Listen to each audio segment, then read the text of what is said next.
Ooh, ooh. All right, so here's the deal. Today we're going to talk about medicine balls and how you can gain speed using medicine balls and the biggest mistakes that you are making, which is actually costing you speed and distance. So here's the deal. Before we get started with the actual exercises and mistakes you're doing with medicine balls, I want to go over the different types of medicine balls that you can use. Now, some have handles on them. We don't want to use this for this. Some are slam balls. Slam balls are designed to usually have sand in them, which are used for when you slam them on the ground. They don't move anywhere. So you slam them down and they're just going to sit right there. Now, we also have wall balls. Wall balls are typically used for throwing against a wall. They have a lot more bounce to them. So you typically would not want to be throwing this down on the ground unless you might catch a little pop in the face if you're using it. So depending on what actual exercise you do, depends on what type of medicine ball you want to use. In this video, we will be using both the wall ball and the slam ball. Your gym might have a bunch of different types of medicine balls. That's okay. Feel it out, see which ones you want to use. Now, the weight you're going to use for these exercises is going to vary depending on what exercise you're doing, but I need you to keep something in mind. The goal of using medicine balls is not to gain strength. You do that in the gym. Conversion of strength in the gym to explosive power through medicine balls is needed by using lighter weights and moving faster. We are trying to optimize how fast your body can move and how explosive you can be. So make sure you're erring on the side of lower weights instead of creeping up into any higher weights. So keep in mind how light golf shafts and golf heads really are. Because when you're training with medicine balls, you are training with a lot more weight than a club is. We weigh clubs in grams. We weigh medicine balls in pounds or kgs. As a lot heavier. So no matter what you do with medicine balls, you will be moving slower than you would with an actual golf club. That's why you don't want to go too heavy with medicine balls, because if you're using a 25, 30-pound medicine ball, that difference in speed is going to be too much to overcome, and you're actually going to be hurting yourself versus helping yourself. The biggest mistake that people make when trying to gain speed with medicine balls is reinforcing bad technique through medicine ball training. Let me show you what that looks like right now. So one of the most famous exercises for gaining explosive power through medicine balls is a rotational medicine ball throw. You quite literally grab the medicine ball, turn, and throw it as hard as you can in one direction. Usually it's at a wall. Now, one of the things with this is in a golf swing, your shoulders rotate in this motion right here. You can notice the right shoulder drops, the left shoulder shoots up and backward, much like how a gear works. If you're spinning a gear, it's not working horizontally, it's more working vertically. So let me ask you this. If my shoulders work this way in a golf swing by dropping the club in the slot, what happens if I take this medicine ball and continue to throw it this way? I will tell you exactly what happens. You reinforce poor technique, and when you come back to this golf club, you will get very good at rotating horizontally, throwing your right shoulder over the top, casting the club, and you will start developing a hard swing that's not fast, that's bad, and you will hit all kinds of errant shots all over the place. And we do not want that. So let me show you what it should look like now. So when you're doing your rotational throws with a medicine ball, make sure that you are keeping your right shoulder under and mimicking a golf swing every time you throw this medicine ball. Now, one thing to keep in mind with this is that you will be slower doing it this way. The reason for that is you are using a lot more little muscles than you are big muscles.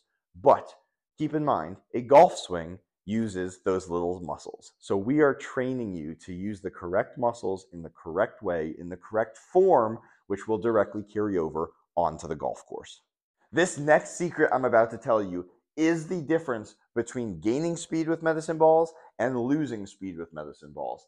I'm going to get into it right now, and it starts with the golf swing. Here's how it works. But before I do that, I need you to go down below and subscribe and like this video. Otherwise, I can't teach you how to gain more speed with medicine balls anymore. Okay, you're here to gain speed, so let me help you gain some speed. The golf swing works like this. The fastest guys in the world, guys like me, guys like Kyle Berkshire, the extreme long drivers, We use the ground as our best friend. We generate so much ground reaction force. So the swing works like this. On your backswing, the center of mass is actually moving upward while you load your trail side. You're not swaying off of it, but you are loading this trail side, putting a lot of weight into it. At the top of your backswing, there is a massive shift of weight onto your front side as you start to downswing. And as your club is being delivered to the ball, your left side is shooting upward, using the ground, utilizing all the force of the ground to push away from the ball and generate club speed based on using the ground. Now, like I said, the fastest guys in the world are actually at impact coming up off of the ground as they hit it. But guys on the PGA Tour still use this technique, just to a little bit lesser of an extent. They're not coming all the way up off the ground and clearing, but they are utilizing the ground. They are still generating as much force as they can, so you'll even see their heels being lifted off the ground at impact because they're using that force. So, with all of that being said, we need to utilize the ground in our golf swing. We also need to utilize the ground in our training of the golf swing. Let me ask you this. What do you think is wrong with this medicine ball throw right here? So this is a very poor example of a slam ball throw, but this is exactly what every single person does in the gym when trying to gain speed. We are not utilizing the ground. Here's what you need to do instead. While making sure we keep some key points of keeping your core tight, engaging your lats, keeping good posture, as we are throwing this medicine ball down on the ground, we are wanting to use the ground to our advantage. In a golf swing, we're moving up. In a basketball jump, we are moving up. Everything is moving up to be more explosive. So why would people think that moving down into the ground is actually explosive when you're throwing the medicine ball? So instead of releasing the ball down as you're throwing it, we want you to release it up. This is what it looks like in fast motion all put together. It is a very explosive movement of you're coming up, you are coming down, and as your hands drop, you're going back up. Exactly what you do in the golf swing. Up, down, up. So it looks something like this.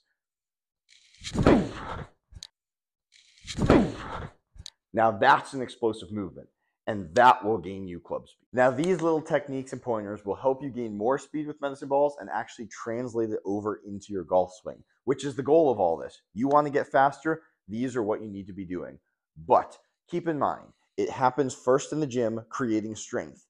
Then you must translate that strength into explosive power. And the third key piece is the overspeed training of your nervous system. So don't forget to get something like the Speed Toad so that you can overspeed train. You can get that at thespeedtoad.com, because otherwise you'd be missing out on a key piece of neural development. Now, just doing medicine ball training, you can get some club speed gains, but you would be leaving a lot on the table if you did not combine this with that overspeed element so that you can start hitting the ball further on the golf course, start out driving your friends, and start making more birdies. All right, that is it for today. I hope all of this stuff helps you develop better habits using medicine balls and translates to more speed for you out on the course. If you need a coach who understands all the dynamics of this training, let me know. Comment down below or head over to my website, www.bombatlongdrive.com. Until next time, keep swinging it.